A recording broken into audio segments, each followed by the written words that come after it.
vamos a ver este capítulo que tiene 27 versículos y así es como yo he dividido este capítulo. Entonces, de los versículos 1 al 8, yo le puse por nombre a esta sección Conectados a la Vid. De los versículos 9 al 11, permanecemos a través de la obediencia. De los versículos 12 al 17, amigos no siervos. De los versículos 18 al 25, aborrecidos por el mundo. Y por último, de los versículos 26 al 27, le he puesto el consolador. Entonces vamos a ver qué es lo que el Señor nos quiere enseñar a través de este capítulo. Em, pero como les mencioné, hay que dar un poquito de contexto. Entonces, como nos hemos saltado un poco los capítulos, tenemos que saber, antes de comenzar a estudiar este capítulo, que Jesús y sus discípulos estaban juntados en este momento para celebrar la Pascua por última vez. Como ustedes quizás ya son familiares con la historia, cuando ya nos estamos acercando al momento en que Jesús va a ser traicionado y luego crucificado, antes de eso Jesús y sus discípulos se juntan en una casa particular, en una habitación que estaba en el segundo piso, y ellos cenan por la última vez, celebran la Pascua juntos, y es aquí donde Jesús instituye lo que nosotros ahora conocemos como la Santa Cena. Interesantemente, el Evangelio de San Juan no menciona específicamente esta institución. Am, a diferencia de los otros evangelios, Mateo, Marcos y Lucas, que específicamente mencionan cuando Jesús les da el pan, les da el vino, etcétera. Aquí Juan no menciona esto en los capítulos alrededor. Solo asumimos que esto ya ha ocurrido porque vamos siguiendo esta línea de tiempo que es similar en los otros evangelios. De hecho, no sabemos exactamente a dónde ocurrió esto que habla Jesús en el capítulo 15, porque en el capítulo 14, la última frase que dice Jesús antes de comenzar el capítulo 15, ellos estaban cenando y la última frase que él dice es, levantaos, vamos de aquí. Entonces como que da a entender que quizás estaban comiendo, se estaba acabando la cena y ya estaban como levantándose de la mesa, no sé, quizás ordenando las cosas y yéndose rumbo al Monte de los Olivos. Pero el lugar específico no se menciona nuevamente hasta el capítulo 18, donde ya están en el jardín de Getsemaní. Entonces no sabemos exactamente, específicamente, dónde están en este momento cuando Jesús les está hablando. Sí sabemos que en este momento Judas ya se había separado del grupo, o sea, hubo un momento donde em, Jesús le dice a Judas, lo que vas a hacer, hazlo pronto, o algo así. Y Judas se va, se para y sale de ese lugar donde están. Y Juan habla de que los demás discípulos pensaban que él quizás fue a hacer alguna tarea o algo que tenía que hacer, algo que tenía que ir a comprar, que Jesús le estaba mandando, porque Judas manejaba el dinero del grupo. Entonces, aquí es importante que nosotros entendamos que todo lo que habla Jesús en este capítulo lo está hablando a los 11. Judas ya no está, ya no es parte del grupo cuando Jesús les está hablando. Y también es importante saber que antes de la cena y antes de esta conversación, hubo un momento donde Jesús le lavó los pies a sus discípulos y también Jesús ya les había mencionado un poco de la venida del Espíritu Santo. No mucho, no en mucho detalle, pero sí estas cosas ya habían ocurrido antes de que comience este capítulo 15. Si ustedes tienen una Biblia que tiene letras rojas, se darán cuenta que el capítulo 15 entero es rojo. O sea, este capítulo está hecho completamente de palabras que habló Jesús. Entonces, es importante la enseñanza que podemos obtener al leer este capítulo. Así que vamos a comenzar con esta sección que yo le puse por nombre Conectados a la vid. Y vamos a comenzar con estos primeros 3 versículos.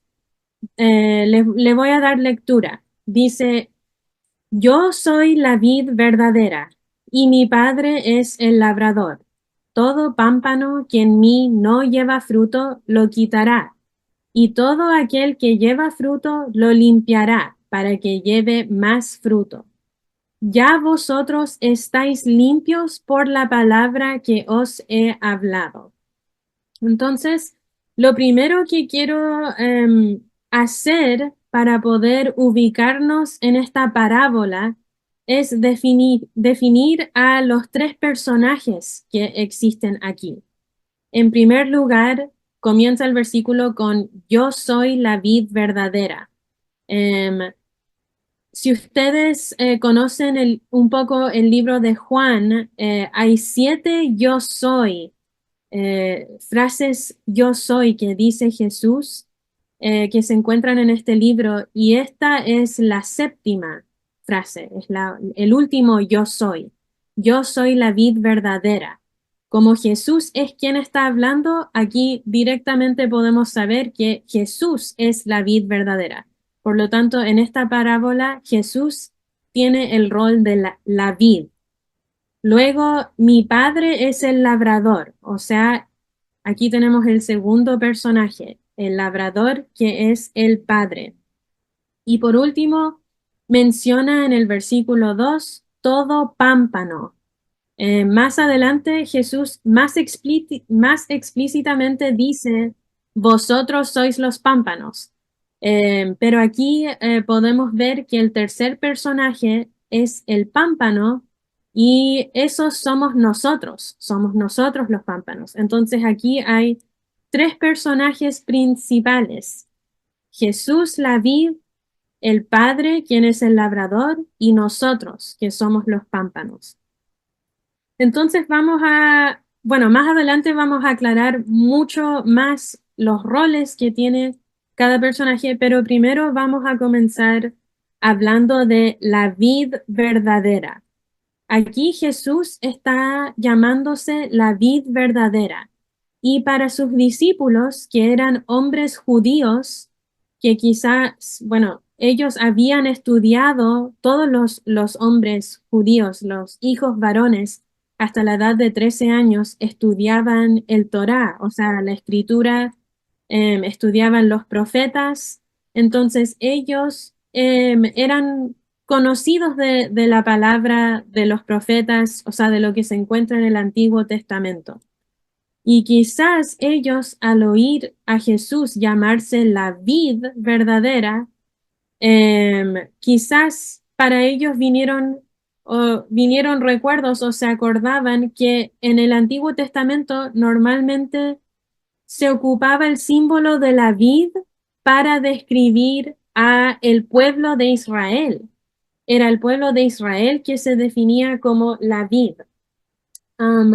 Para esto tengo algunas referencias, no las vamos a leer todas, pero sí me gustaría leer en el Salmo 80, los versículos 8 y 9, donde dice la palabra del Señor, hiciste venir una vid de Egipto, echaste las naciones y la plantaste, limpiaste sitio delante de ella e hiciste arraigar sus raíces y llenó la tierra. Entonces aquí vemos al salmista ocupar este símbolo de la vid para describir al pueblo de Israel que Dios sacó de Egipto. También hay otra referencia en Jeremías capítulo 2, versículo 21.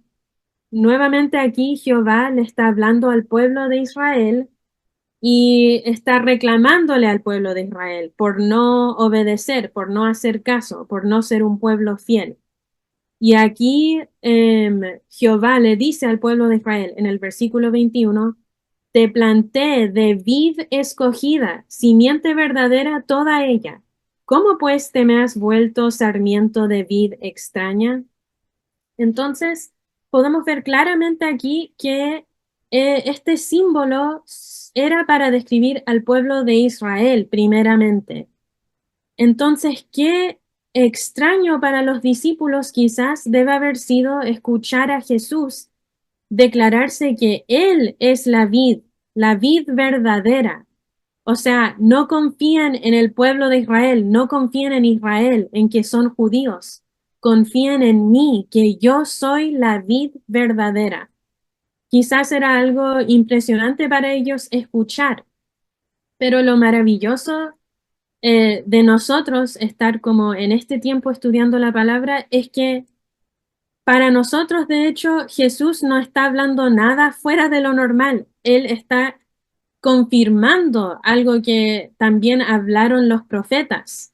Em, Hay un pasaje en especial que aquí está listado, Isaías capítulo 11, de los versículos 1 al 4, y en adelante si quieren ustedes leerlo.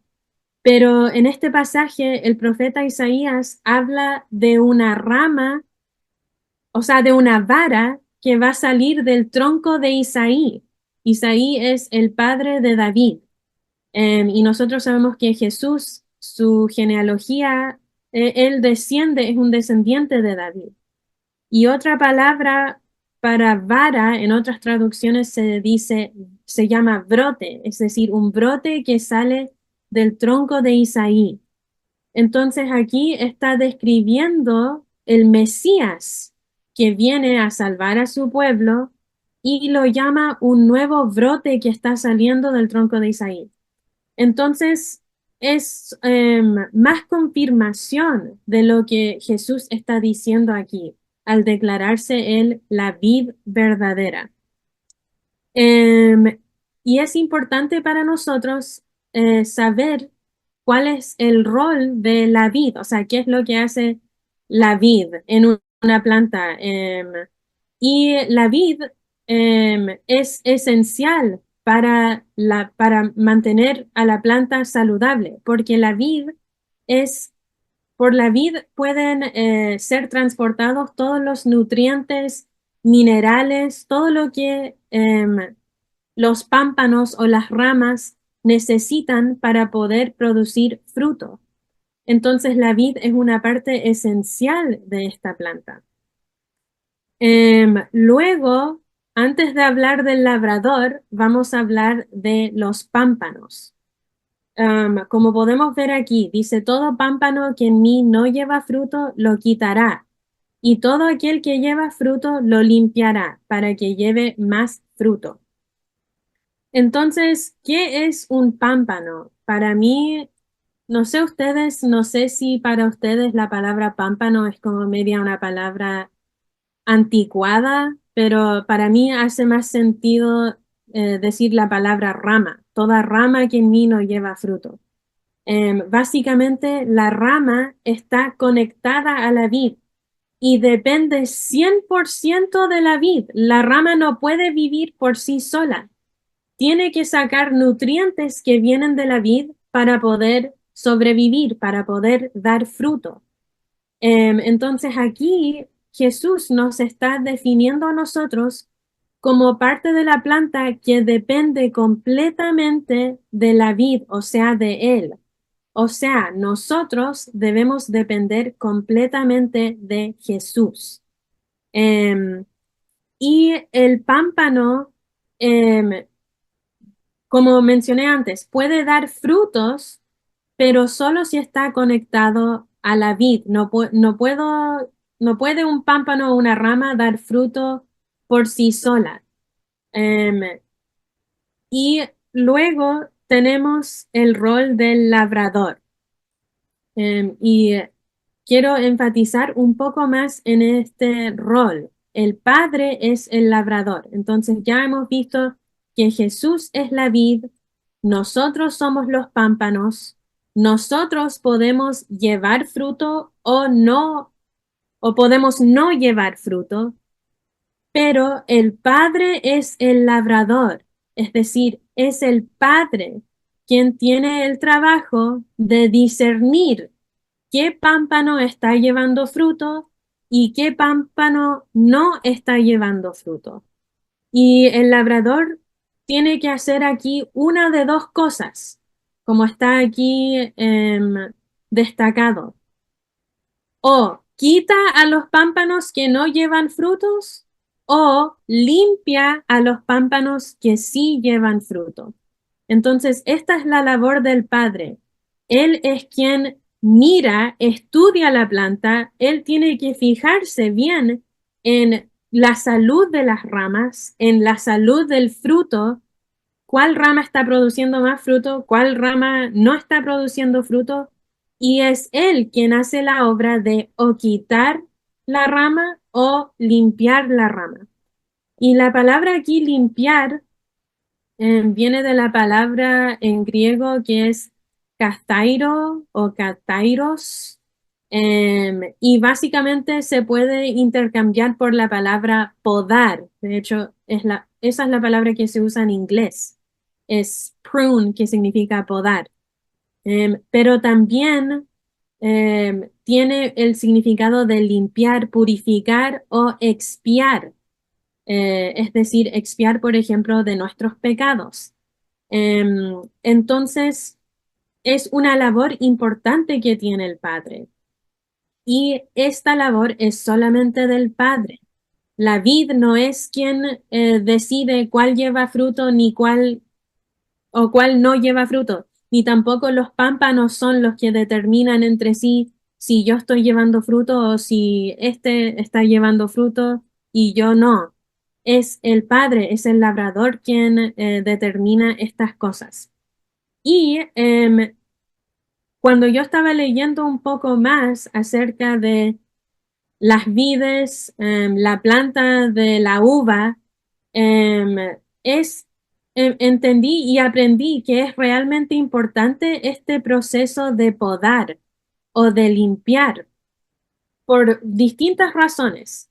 Y aquí voy a repasar rápido algunas de las razones por qué los labradores podan estas vides o estas plantas o las ramas. Una de las razones es para poder mantener la forma de la vid. Entonces aquí ustedes pueden ver una imagen, unas imágenes de estas plantas de uva, son vides, y la vid normalmente es una planta trepadora que se puede agarrar a, por ejemplo, los árboles o algún tipo de estructura, como aquí pueden ver, hay una estructura artificial que construyeron aquí, y estas plantas son trepadoras, pueden como escalar estas estructuras. De hecho, lo hacen, ellas como que extienden unos espirales y esas como que se amarran y así la vid puede como ir creciendo hacia arriba. Em, o también lo que a veces se hace en la producción comercial de uvas o de vino es en alambres horizontales entrenar a la vid a que crezca de forma horizontal, no siempre vertical, pero siempre está como apegada a algún tipo de estructura. Entonces es importante podar estas ramas o podar estas plantas para asegurarse de que la vid esté creciendo de la forma correcta, de la manera correcta, según la estructura que los labradores han puesto ahí. Y también se poda para poder mejorar la calidad de la fruta. Entonces, aquí podemos ver una imagen de un labrador que está haciendo exactamente lo que describe esta parábola. Está podando las ramas de una vid. Si ustedes se fijan aquí, esta vid no tiene hojas y es porque normalmente cuando se hace este acto de podar, se hace principalmente durante los meses del invierno porque así una vez que ya se cosecharon las uvas, el labrador puede preparar la planta para la próxima temporada de cosecha. De hecho, en el invierno, al parecer, todos los nutrientes que iban por las ramas para poder dar fruto, como que tienden a regresar de nuevo a la vid y como que se guardan los nutrientes ahí. Entonces es un buen momento para podar porque todos los nutrientes están como más abajo aquí en la vid y si uno quita estas ramas no está como perdiendo los nutrientes que quedaron en la rama. Por eso igual, según lo que he leído, también es importante no podar la planta muy pronto porque si no, en la próxima temporada el fruto no va a tener la misma calidad. El invierno no es la única época donde se poda, también se poda en la primavera o cuando ya están saliendo los brotes. El labrador tiene que mirar y fijarse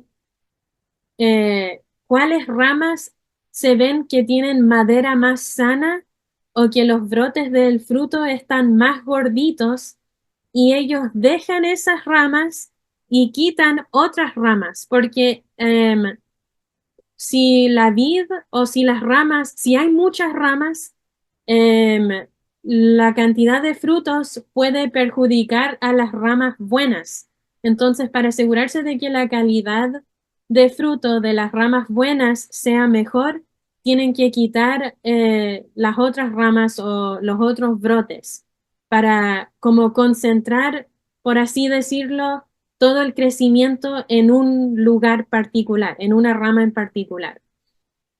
Entonces, em, bueno, yo aprendí todo esto también al leer más acerca de estos procesos, pero podemos darnos cuenta que es súper importante este rol que tiene el labrador de poder asegurarse de la salud de esta planta. Y como les mencioné antes, es el labrador quien debe determinar qué ramas quitar y qué ramas dejar y limpiar. Es el labrador quien tiene que fijarse en la calidad de la madera, la calidad de los brotes. Es el labrador que tiene ese rol. Y estoy enfatizando esto porque a veces nosotros como pámpanos tratamos de quitarle ese rol al labrador y tratamos de apoderarnos de ese rol, pero es el labrador quien tiene ese trabajo de determinar cuáles son las ramas que él va a quitar y cuáles son las ramas que él va a limpiar. Em, y para seguir adelante, en el versículo 3 hay una clave importante que Jesús menciona aquí donde dice, ya vosotros estáis limpios por la palabra que os he hablado. Yo siempre al leer este versículo a veces como que no lo entendía, o sea, entiendo que si no llevo fruto, el labrador me puede quitar, entiendo que si llevo fruto, el labrador me debe limpiar, pero aquí Jesús está diciendo, ya vosotros estáis limpios, ya estáis limpios, o sea que ya ocurrió algo que los limpió inicialmente. Y aquí dice, por la palabra que os he hablado.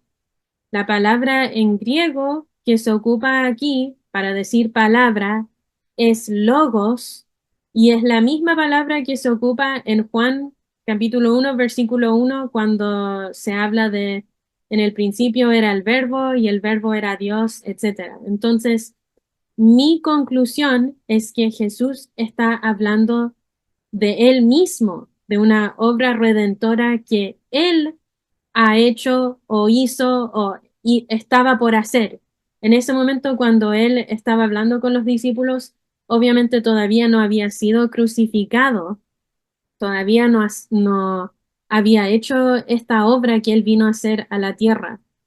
Pero para nosotros, los que estamos leyendo esto ahora, en este tiempo, podemos entender que aquí Jesús está hablando de una obra redentora inicial que ocurrió con cada uno de nosotros cuando nosotros decidimos aceptar a Jesús como nuestro Salvador. cuando nosotros decidimos confiar en que Jesús vino y cargó nuestros pecados en la cruz y que gracias a su sacrificio y gracias al poder de Dios que lo levantó y lo resucitó al tercer día, ahora nosotros tenemos la justicia de Jesús que fue impartida sobre nosotros y nosotros estamos cubiertos por esa justicia. Es decir, que ahora cuando Dios nos mira, no mira nuestra impiedad, sino que mira la justicia de Jesús que está sobre nosotros. Y esta es la primera obra redentora o la primera obra limpiadora, por así decirlo.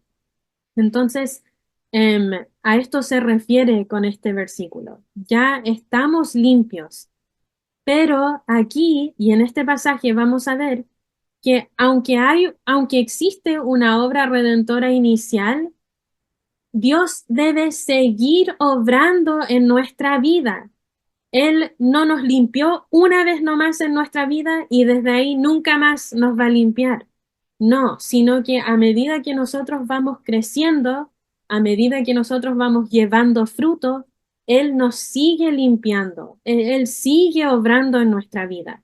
No, es importante que nosotros entendamos esto, que a veces cuando hablamos, por ejemplo, de la salvación o de la obra que Dios hizo en mi vida, hablamos como un evento que ocurrió hace tiempo, pero la verdad es que en la vida del cristiano esto debe estar ocurriendo todos los días.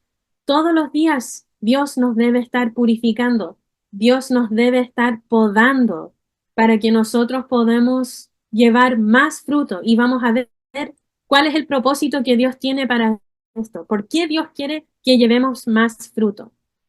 Entonces vamos a continuar con los próximos dos versículos y vamos a darles lectura. Dice, permaneced en mí y yo en vosotros. Como el pámpano no puede llevar fruto por sí mismo si no permanece en la vid, así tampoco vosotros, si no permanecéis en mí.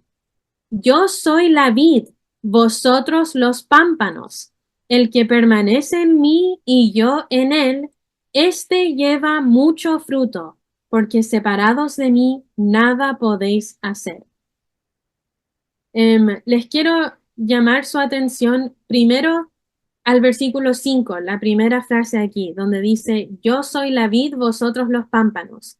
Por si no nos había quedado claro antes, aquí Jesús ya está explícitamente llamándonos a nosotros los pámpanos. Así que nuevamente recalcar los tres personajes. Jesús es la vid, el Padre es el labrador y nosotros somos los pámpanos. ¿Y cuál es la labor del pámpano? ¿Qué debemos hacer nosotros? ¿Cuál es el mandamiento que Jesús le da al pámpano? Y aquí tenemos el mandamiento que está en el versículo 4. Dice, permaneced en mí. A esto nos manda Jesús, a nosotros como pámpanos, a permanecer en Jesús. ¿Y qué significa la palabra permanecer? En griego, la palabra permanecer viene del griego la palabra meno. No sé si estoy pronunciando eso bien, pero básicamente puede significar como residir, descansar, morar, persistir o quedarse de manera perpetua. Entonces, pueden reemplazarla con cualquiera de esas palabras. Residan en mí, moren en mí, descansen en mí, quédense en mí, persistan en mí. Entonces, qué importante es que nosotros entendamos qué significa esto de permanecer. En inglés, la palabra que se ocupa aquí es abide. Y abide, yo creo que en español es más cercano como a residir o a morar. O sea que Jesús es como nuestra habitación, es como nuestro hogar. Estamos siempre dentro de Cristo. Y esto significa que nosotros estamos siempre cultivando una relación con Jesús. Estamos siempre deleitándonos en Jesús. Estamos siempre en comunión con Jesús. Y esto es algo sumamente importante, porque si no estamos permaneciendo en la vid, ¿qué ocurre? El pámpano depende 100% de la vid, así también nosotros dependemos 100% de Jesús. Si nosotros no permanecemos en la vid, no vamos a poder llevar fruto. ¿Por qué? Porque el pámpano no puede llevar fruto por sí mismo. Así tampoco, si nosotros no permanecemos en Jesús, no podemos llevar fruto en el Espíritu Santo.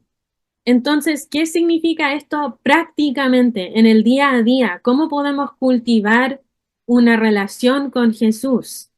Em, yo creo que a todos ustedes se les ocurre algo obvio, que es lo que, por ejemplo, lo que estamos haciendo nosotros ahora mismo, estudiando la palabra del Señor. Y nosotros nos juntamos una vez a la semana para poder hacerlo. Pero para verdaderamente permanecer en Jesús, todos los días debemos estar yendo a la palabra de Dios. Ojalá que todos nosotros en nuestro día a día, no solo los días viernes, sino los lunes, los miércoles, el día sábado, que también nosotros en nuestro tiempo personal le demos un poquito de tiempo al Señor donde podamos estudiar un trozo de su palabra. Y no significa tener que sentarnos con diccionarios y estar con 3 Biblias, 3 traducciones distintas y dedicar 1 hora de nuestro día para estudiar, sino a veces es tan simple como sacar un pan de vida y alimentarnos por la palabra del Señor antes de salir de la casa o antes de irnos a dormir. Eso es, eso nos ayuda a cultivar una relación con el Señor, estar en su palabra. También la oración es muy importante para nosotros como cristianos, porque por ella podemos comunicarnos directamente con Jesús, podemos comunicarnos directamente con el Señor y es un momento en el que nuestra alma puede tener comunión directa con el Espíritu Santo. Entonces, ojalá que también para todos nosotros siempre durante nuestro día haya un momento de oración. Todos nosotros estamos ocupados siempre y a medida que va avanzando la tecnología, pareciera ser que estamos cada vez más y más ocupados y quizás más y más distraídos también. Y hablo por mí misma también, porque las redes sociales realmente son una distracción gigantesca. Como nosotros sabemos ahora, quizás ustedes saben, el celular, las aplicaciones, las redes sociales, están todas hechas para capturar nuestra atención. Todas ellas quieren capturar nuestra atención. Así es como ellas ganan plata. ¿Cuánto tiempo puedo hacer que esta persona pase en mi aplicación?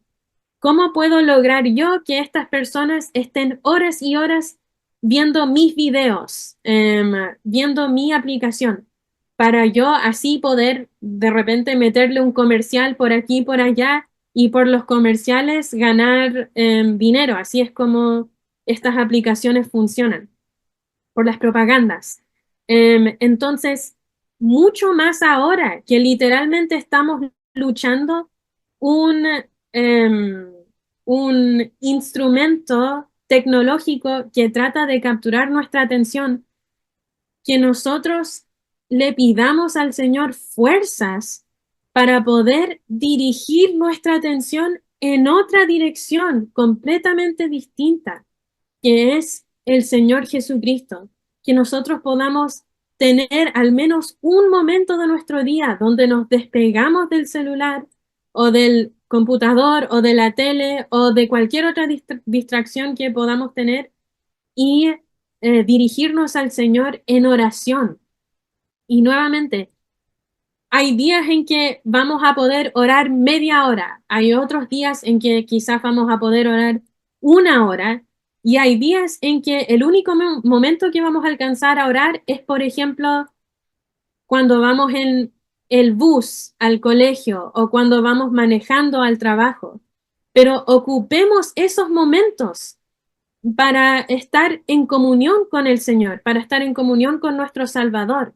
Así nosotros podemos permanecer, como el pámpano permanece en la vid, así nosotros podemos permanecer, descansar, residir, habitar en Jesús.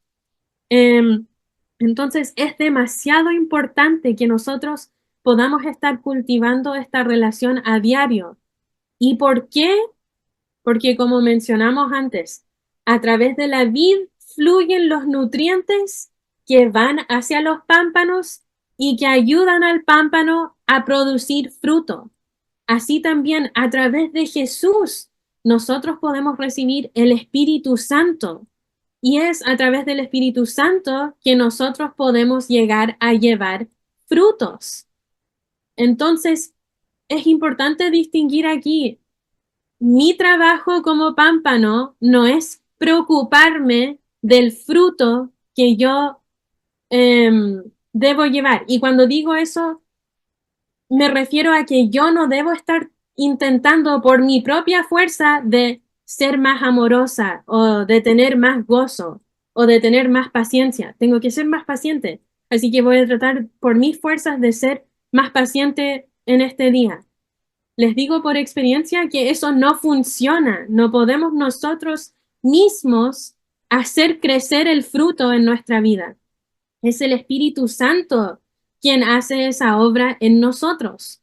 Y también no es mi trabajo preocuparme o fijarme de si este otro pámpano lleva fruto o si este otro pámpano no lleva fruto. Mira, este no parece llevar mucho fruto, en cambio, mírame a mí, yo sí llevo fruto.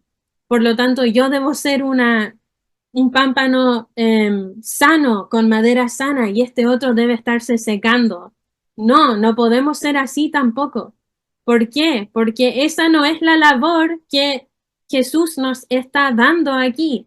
La labor para nosotros es permanecer. El labrador es quien discierne qué rama él va a quitar y qué rama él va a limpiar. Entonces, tratemos lo más que podamos de no empezar a ocupar el rol del padre, porque no es ese nuestro rol. Nosotros debemos ocuparnos simplemente de permanecer en Jesús. ¿Y por qué?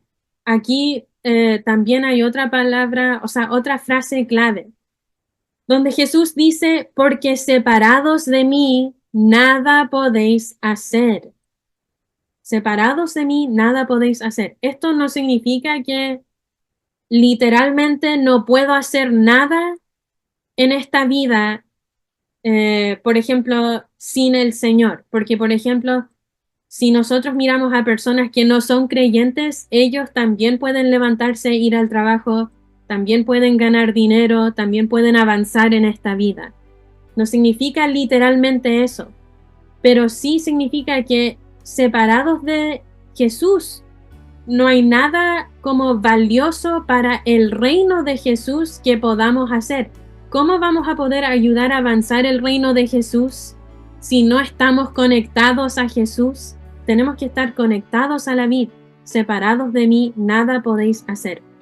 Y tenemos una referencia aquí que vamos a leer muy rápidamente en el libro de Romanos, en el capítulo 7, el versículo 4. Así también vosotros, hermanos míos, habéis muerto a la ley mediante el cuerpo de Cristo, para que seáis de otro, del que resucitó de los muertos, a fin de que llevemos fruto para Dios. Y en Gálatas capítulo 2 versículo 20 es el versículo donde dice, ya no vivo yo, mas Cristo vive en mí. O sea que ahora cuando nosotros estamos conectados a Jesús, es otra prioridad la que empieza a llenar nuestra vida. ya no somos nosotros la prioridad. Empieza a ser Jesús la prioridad, Cristo. Y como Él comienza a ser nuestra prioridad, entonces las obras de Cristo, el reino de Cristo también comienza a ser nuestra prioridad.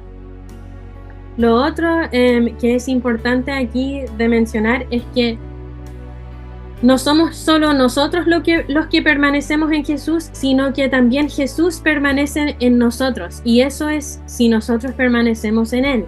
Entonces Él también puede permanecer en nosotros.